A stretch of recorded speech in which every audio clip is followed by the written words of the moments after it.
చెప్పు తీసి కొడతారు. ఎలా అది ఇష్టమా? మరి ఈయనెందుకు సమర్థించాడు? మరి ఇతనేం చేశాడు? అదే లక్ష్మీపార్వతి గారిని మాట అంటే కట్ చేశాడు కదా, ఎవడో లైన్లోకి వచ్చాడు, మరి కట్ చేశాడు కదా. అప్పుడున్న జ్ఞానం ఈ 3 రోజుల్లో పోయిందా?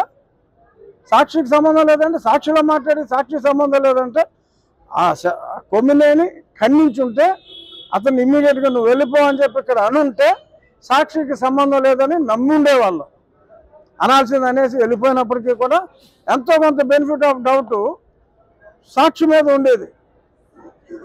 ఇతని మీద ఎటువంటి అనుమానం లేదు. కృష్ణరాజు అన్నాడు చాలా వరస్ట్గా మాట్లాడతాడు. అదేదో సంఘం అంటున్నాడు, ఆ సంఘం ఉందో లేదో కూడా ఎవరికీ తెలియదు. సంఘంలో అన్ని తనే కూడా అయ్యుండొచ్చు.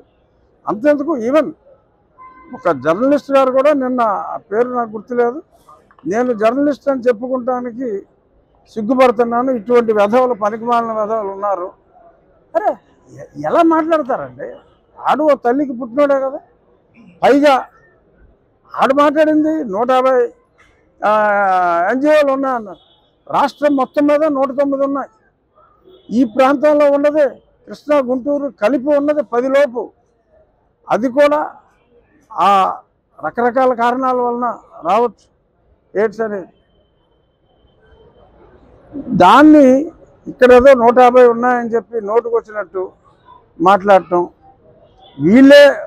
వీళ్ళ తాలూకా కూడా ఒకటి రాయటం, అదేమో ఒక ఇంగ్లీష్ పేపర్లో వేయటం, ఆ పేపర్లో వచ్చిందని చెప్పి మళ్ళీ ఈ పనికి మళ్ళీ నోటి చెప్పటం, ఇదంతా డ్రామా కావాలని చెప్పి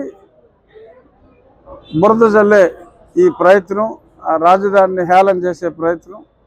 చంద్రబాబు నాయుడు గారు ఏమన్నారంటే ఇది దేవతల రాజధాని అన్నారు. కేరళను కూడా గాడ్స్ ఓన్ కంట్రీ అంటారు.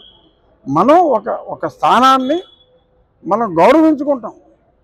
మనకున్న రాజధానిగా నిర్ణయించుకున్న భూమిని, ఇది ఒకప్పుడు కర్మభూమి, ఎంతోమంది రాజులు